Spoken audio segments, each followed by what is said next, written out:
So the first question I have is that your career is started in music, and how did you transition in from music into the composing video games?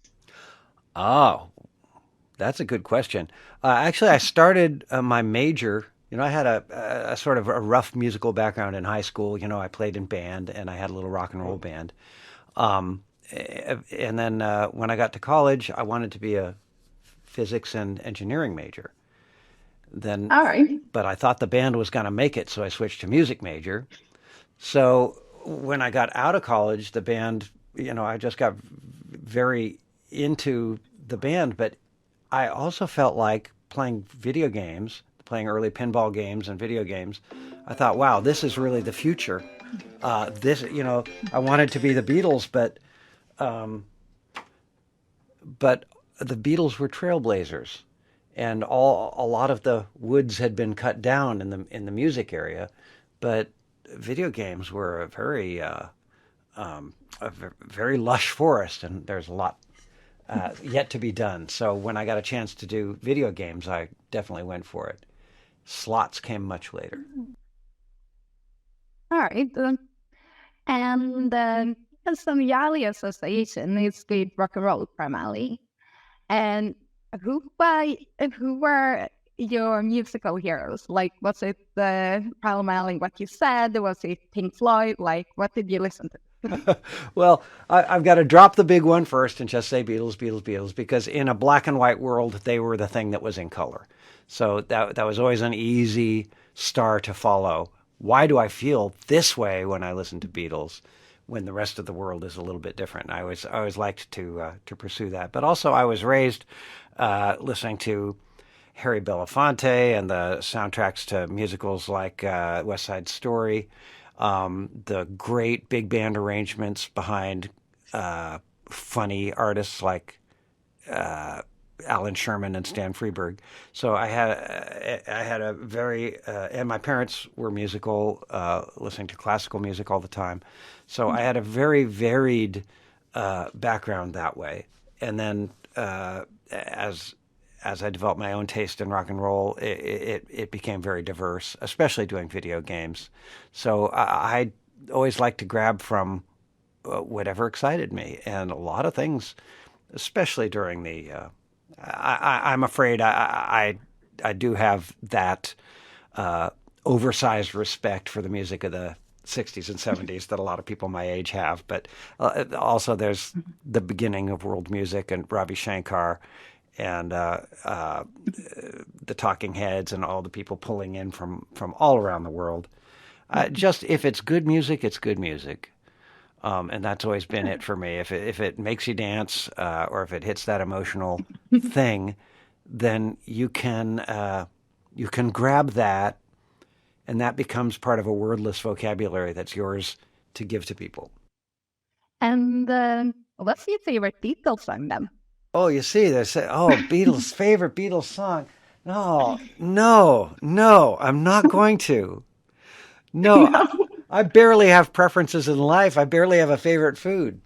But I have studied that, and you can't name a favorite Beatles song because any one of them falls short. It needs to be the diversity of all of it put together to really show the power of what they were to the world. Uh, and maybe there's an analogy there that will explain how to make a good slot machine. I can't argue with that statement. All right. So when it comes to video games, so you were one of the first pioneers in video game music. Would you be able to share what it was to compose music in games like Maniac Mansion and Wing Commander? Mm. It was very much on one hand, it was that pioneering, that trailblazing that I had craved because I got to do a lot of things that no one had done before. And it was very exciting. I mean, if you imagine if you were the first surfers and you had a little team of friends, which I did, Team Fat, I was known as the Fat Man, And imagine if you were inventing surfing and you got to say, well, these are the words we're going to use, and this is the length of swimsuits we're going to wear, and we're inventing the culture and the techniques and everything. So that's on one hand, and on the other hand, I learned that when you're a pioneer at something and nobody else has done it before, then nobody understands it. So that's kind of funny. I had a whole circle of friends who said, "Why are you writing music for those things? You know, that's like writing music for an ice cream truck. You know, it's like writing music for a toaster. Why would you do it?" So that's what it was like. It was glorious, and it had this fun quality that nobody else a lot of people couldn't see, which made it very fun. So why were you called the Fat Man?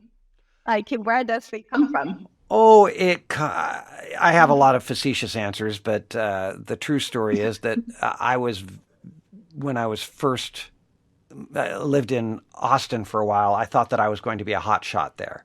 And I was talking to my brother, and I said, he said, "How's it going?" And I said, "Well, I thought I was going to be the guy who sat in the big chair and had his feet up on the desk and smoked a cigar and said, 'You'll never work in this town again.' I was going to be the fat man of Austin, but it didn't really work out."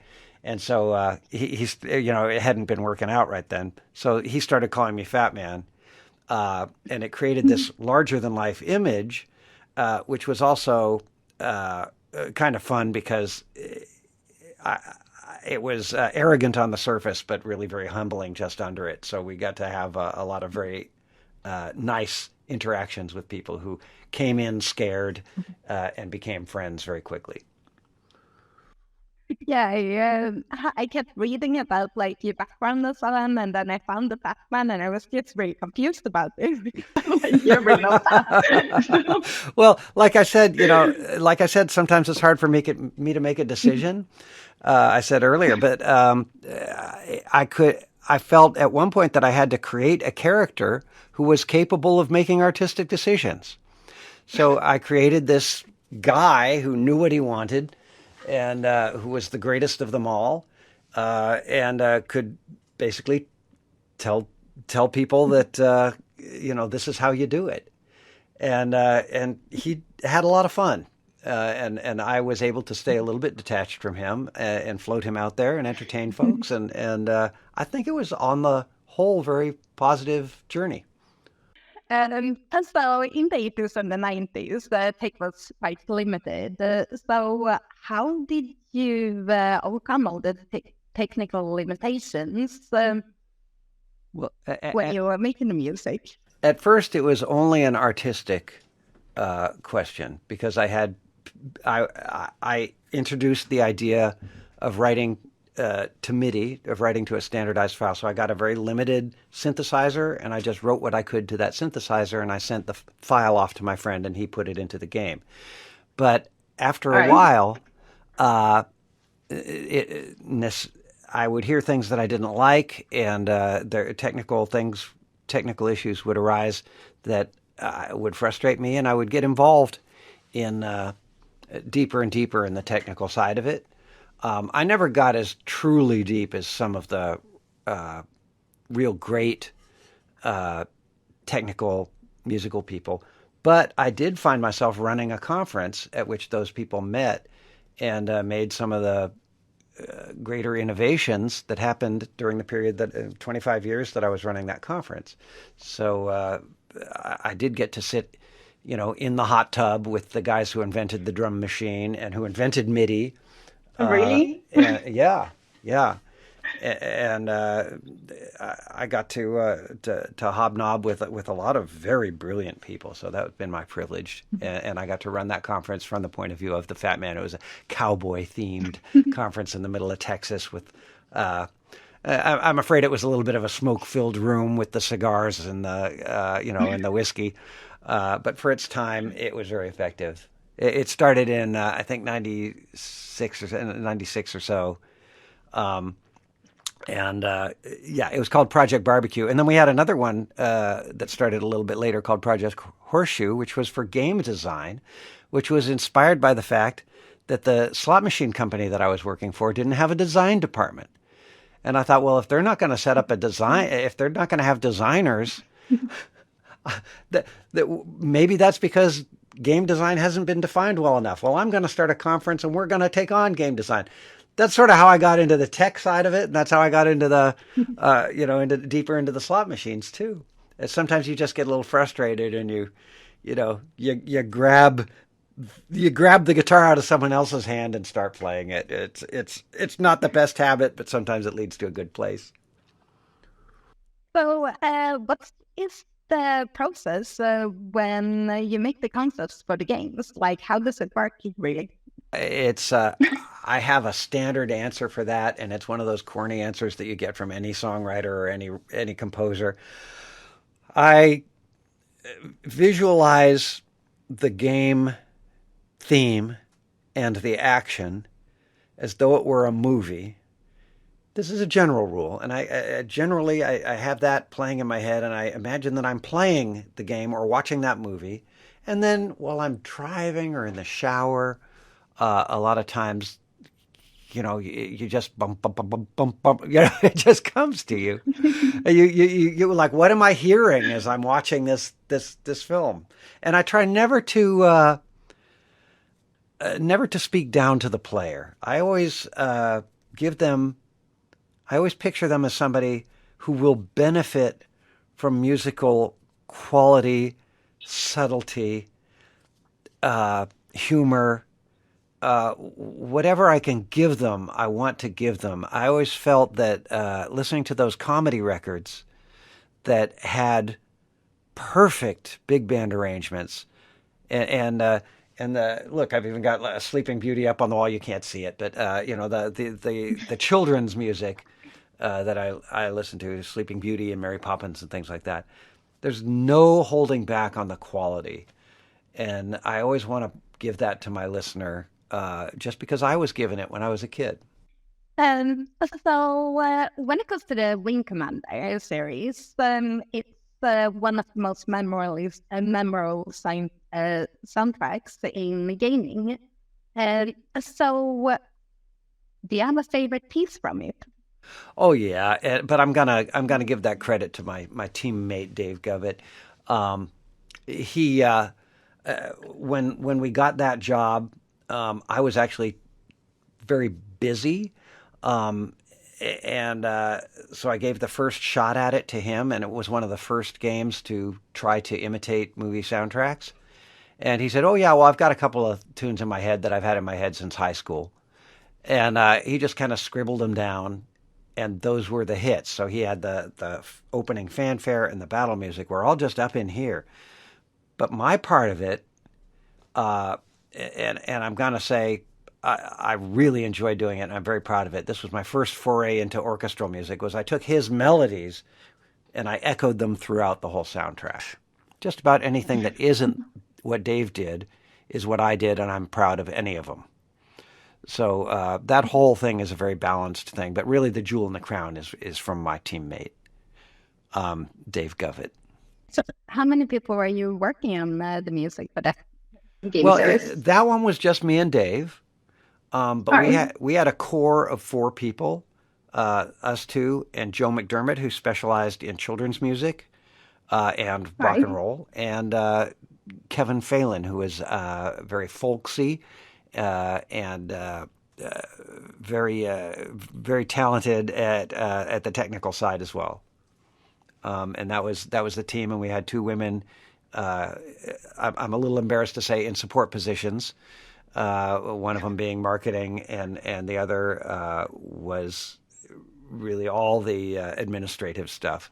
But she was also a bit of a boss as well. So and speaking to that, uh, they were actually at the time that was a breakthrough because there were very few women in gaming or in especially in game music at all.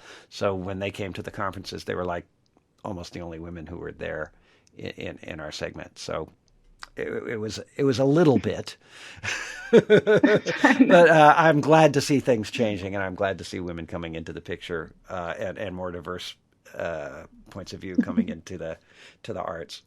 and the sciences. So another question I had is somebody met my neighbors.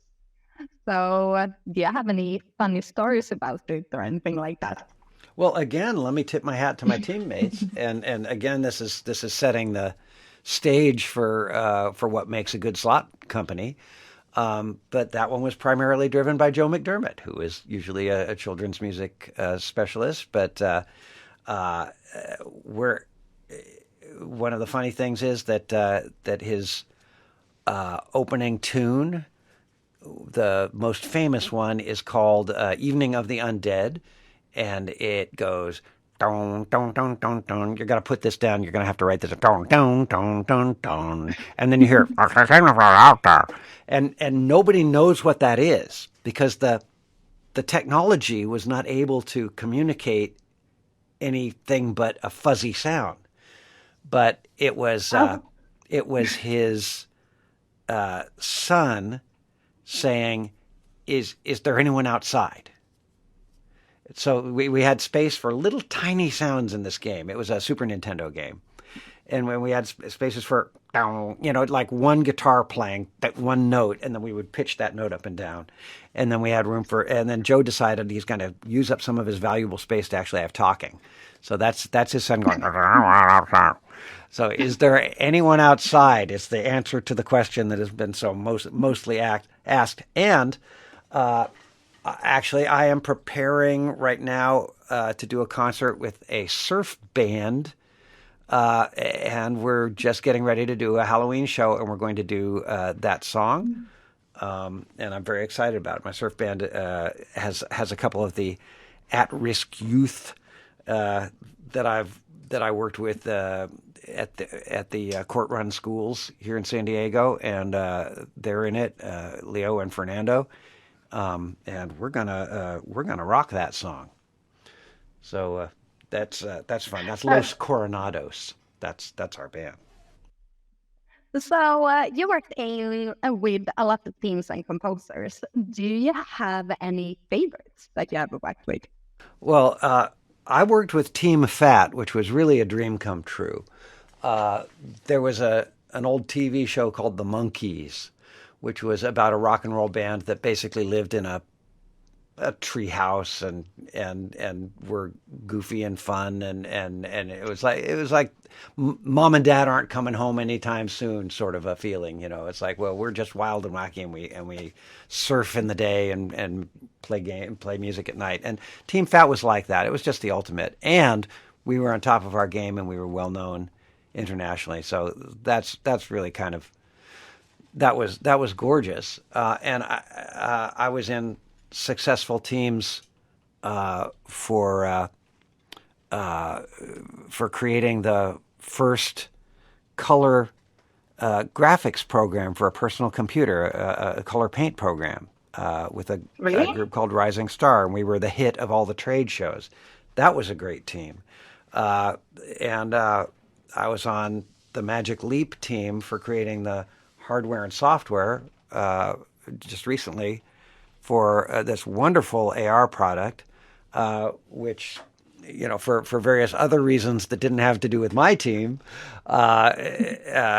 has had a storied launch. But the part that I worked with was an amazing team. And I've got to say that, and there were several others working with Dave Warhol in the games, and you can cut any of this out that you want to. But Dave Warhol, who was my producer for many of my early games, and working with the LucasArts music team, we called them the Three Stooges. They were wonderful, wonderful people. So, and actually, I brainstormed and invented with Ralph Baer, who invented the concept of video games. So I was honored to get to do that. So thank you for asking something that I can brag about. And there's a few others, but I think it brings us up to a point of that working with the team at Just Slots, it has, you're not asking this, but I got to speak it up. It has the vibe that is shared by the successful projects that I've worked on, it feels like that kind of team, like the kind of thing that's going to to go big, or that's going to really shine. So I'm really, really, really enjoying this group of people. That's awesome. That's really fantastic. Yeah. So how did you start to collaborate with us? Say one more time. How did you start to work together with us at Yes Labs? Well, back in was it 1995 or something? Eight, somewhere back there. We can look it up. Uh, Team Fat was working with was working on a game called This Means War, and it was Yes. a low budget game, and but we were excited about it and we overdid it. So even in a time when the technical limitations, you were expected not to give so much to a game, but we found out that the technology would allow us on this one would allow us to do what was called real music. We didn't have to do the boops and beeps. So the whole team contributed. We wrote songs. We did long instrumental tunes. We brought in weird instruments. We brought in whole bands, and really the project wasn't expecting that. But we had fun, and it was a great soundtrack. I mean, a really entertaining one, I think I can say. And one of the people on that project was a Jonah Ellinger. Oh, okay. So, Yeah. yeah, all right. So, cut to about a year ago, and I got an email from Jonah Ellinger saying, "Hey, we're doing slots, and I remember what you did back then." He didn't realize that between the '90s and last year, I had done cumulatively maybe 15 years of solid slot machines. There's slot games, let's call it. Some of them were physical machines, but I've worked for several different slot companies. And he also hadn't really followed my career since then. But he just remembered that I did a good job. So, hey, listen up, kids. When you get a chance to do a good job, do a good job. And maybe 20 years later, someone will call you up and say, work for me again. Here's a second job. But I'm so glad that he did. He was surprised. I was surprised that he came out of the blue like that. And it was just a match. I mean, That's awesome. I told you about the positive teams that I've worked with. Well, when one has worked on 200 or so different projects, one has other experiences besides the most positive. And I just want to say, you kind of learn to sniff it out. You get the perfume of, is this going to be a positive project? And just every sign was very, very positive. There's been it's been a wonderful, wonderful journey of just getting to meet. Now, I haven't met everybody on the team yet, but everyone that I've had contact with and that I work with has just been first rate. Uh, so I have a couple of more questions, but only one of them are work related. Then after that, I just have some fun questions for you that you may or may not answer. All of you. Okay. Uh, So, do you have any advice for aspiring composers? Yes. Whatever you do is just fine. If you decide that you want to be the one who writes every kind of music, you can be that. If you want to be the person who specializes in one kind of music, you can be that. If you want to be the person who is very technical, you can be that. If you want to be the person who is only orchestral and does no technology, you can be that. Because as we form who we are, we're creating a shape, a Tetris piece. And it's a certain shape that's called building character. and at some point, a hole opens up in the Tetris board, and your piece will drop right in and fit perfectly. So if you had a time machine and could go back and give yourself advice from before you started music, what would you tell yourself? Well, I'll give both sides of it. On one hand, I have zero regrets, and I think that everything that is meant to be. On the and I feel that I needed to make whatever supposed mistakes that I made in order to learn what I learned. In fact, one thing that Ralph Baer said, we were admiring how brilliant he is, and he said, I never learned anything except by making mistakes. And he threw in some cuss words in there too, which was fun. So on one hand, I feel that I've everything has been perfect. On the other hand, I think I might have toned back the arrogance, and I think that I might have been more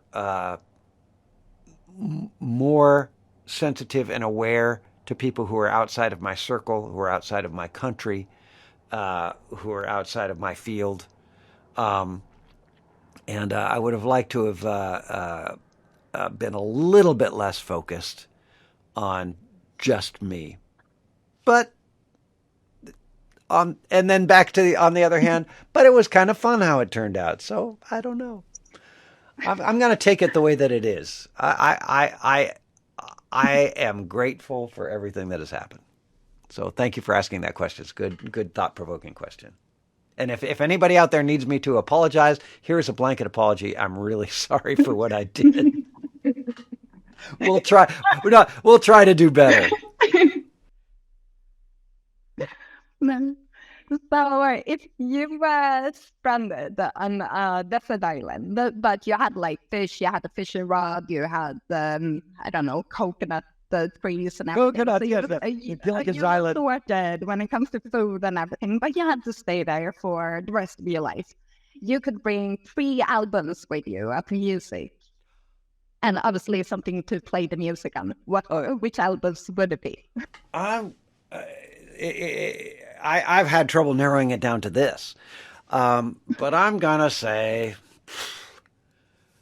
Beatles, Revolver. I'm gonna have to listen to these a lot. I'll take a Ravi Shankar record, any Ravi Shankar record. And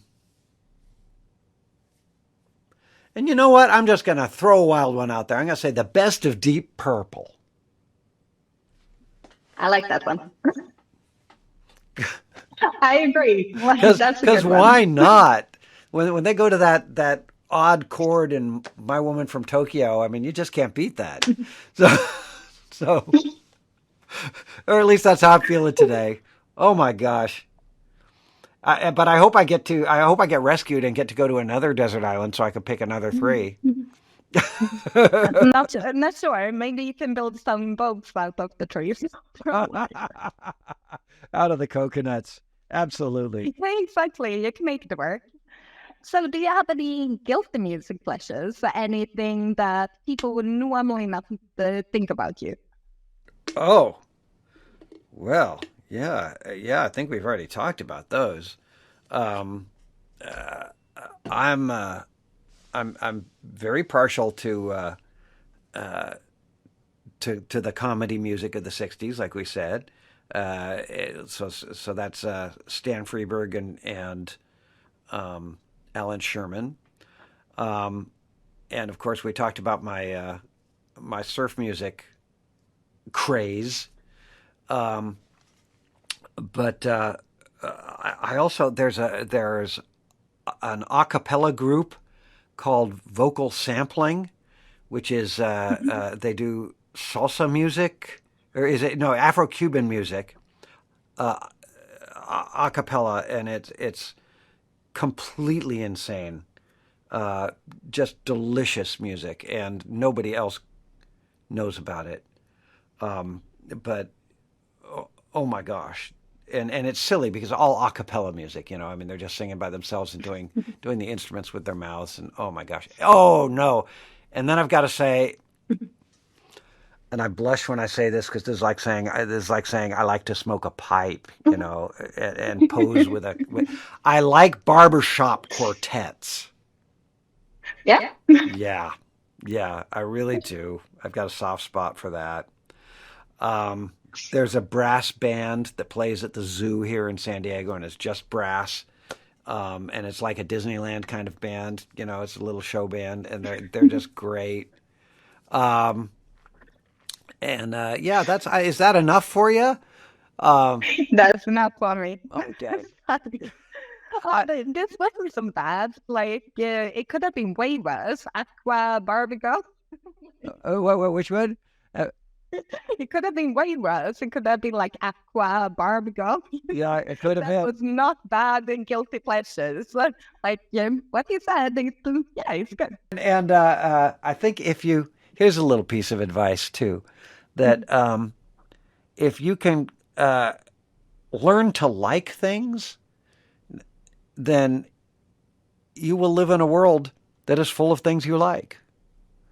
That Now, is true. on the other hand, this puts you in a position where you kind of don't have to have good taste is the opposite of that. So, and discrimination is the opposite of that. So those are desirable things too. So I can always give you good advice, and I can always give you good advice against that. I call it rule of thumb So, wrestling. It's there's always and on the record or off the record, one of the things that life is showing me these days is that there's so often a strong force that's pushing us one way, and it's very convincing, and it's clearly right. And there's a strong force over here pushing us the other way, and it's clearly right and very convincing as well. And these two forces create a harmony and a balance. And the answer is not this one, and the answer is not this one, even though it's very tempting to go with one or the other. There's this space in between, which is really a very beautiful place to live. So that's kind of a message that I'm getting. Unasked for. You didn't ask that question, but just me to you. Um, I want to show this part to my kids. oh yeah. This is some really good advice. Well, if you were to collaborate with any artist, dead or alive, who would it be? Oh, oh. I have a friend who collaborated with Paul McCartney. Oh, really? Yeah, yeah, and he reported back that it was everything that you would sort of imagine it to be. So every report I've gotten back from him, every story. His name is Marty McDonald, and Marty O'Donnell, and he wrote the music for Halo, and so he got to hang out with Paul, and you know he was yeah, Paul. Short answer, Paul. Uh, Short other answer. Gosh, any of those good guys, any of those good people. Yeah. Oh, you want to hear a Marty story? Um, Marty had a famous lawsuit with the people from. You know what Halo is, right? Yeah. Oh, you've Yeah. been doing game recruiting, of course. Yeah. So Marty had a famous lawsuit with the Bungie company, and Marty's not the easiest guy to get along with all the time, and Right. they sued him. Paul found out about it and called him from England. I said, "Hey, I heard what happened. I just wanted to make sure you're all right." And Marty says, "Oh, thanks for calling me, Paul." He says, "Yeah." He says, "I'm a little bit heartbroken." He said, "I thought those guys were my buddies. I thought they were my mates." He says, "And right now I feel like the band broke up." And he goes, "Did I just say that to Paul McCartney?" And I don't know if I'm speaking against the generation. You know about the famous breakup, and yes, Of okay, course. yeah, okay. Not everybody does. I don't want to take it for granted. But can you imagine that? Just saying, oh, I feel like the Oh band broke no. up. You wouldn't understand, but I feel like the band broke up. It's one of those where you just wake up the day after and you're like, no, Oh, I, did I I didn't say do that? that. Yeah, Yes. yeah. He said when he was in there with Paul, uh, you know, Paul wrote some stuff, and you know they were there in Abbey Road Studios, and uh, Paul says, so you know, I wrote these pieces for you to put together into this interactive thing that you're doing. He says, so how did you like it? And Marty says, well, Paul, and he says, and pardon me for saying this, but this is what Paul said. He says, Marty, it's just you and me. There's nobody else listening. He says, if you want to say fuck you, Paul, you can say fuck you, Paul. That's brilliant. Yeah, which is where Marty is is far better the person for that job than me, because if it had been me, I would have said fuck you, Paul, just to make the story funny, and then I would have backed it off. That wouldn't have been the right thing to say. All right then, Paul. Sorry, so I just have one last Yeah. question, um, which is it has nothing to do with everything that you have done. This last question is about what do you normally do if you need a pick me up? What sort of junk food do you eat, or like what do you entertain yourself with on a bad day? I have been enjoying. On one hand, I enjoy meditation and I enjoy yoga. I enjoy practicing. Oh, I know exactly what it is. I got a couple of the amps that are exactly the amplifiers, guitar amplifiers, that are exactly the ones on that album cover I told you about, the Oh, Astronauts really? album cover. Yes, 1961 blonde Fender piggyback amps. And I go How out, did you get them? I, I, I caved to my urges, is how I got them. I looked around a lot, and they had to be repaired and fixed up. And some of them had to be modified a little bit. And my amplifier tech got really excited about it and sent me videos. He said, "Oh, this normal channel, this is amazing. I've got it. I took out this resistor and I put in a ground over here." He said, "And you're gonna sound like God." So That's brilliant. so sometimes I go out into the garage and I get my surf amp and I turn on the reverb and I just play really loud, or I take those instruments to the jams that I run for the community school, and I just turn it up there, and it's a gas. So just playing by myself, playing with people, but indulging in the this sort of guitar and amp fixation that I have is very satisfying to me for whatever reason. It's just glorious. So I don't question it. So I think you're probably one of the most entertaining people that like had an amazing life that I ever interviewed. So I could probably make hours out the interview material, and that's not really Oh, good. bless you. Okay, we need 15 more seconds because we always end with the Team Okay. Fat high five, which is how Team Fat always ended all of our meetings. It's like a regular high five, but we miss and make a sound effect. Okay, ready? Okay. 1, 2, 3. Perfect. Thank you, Michelle.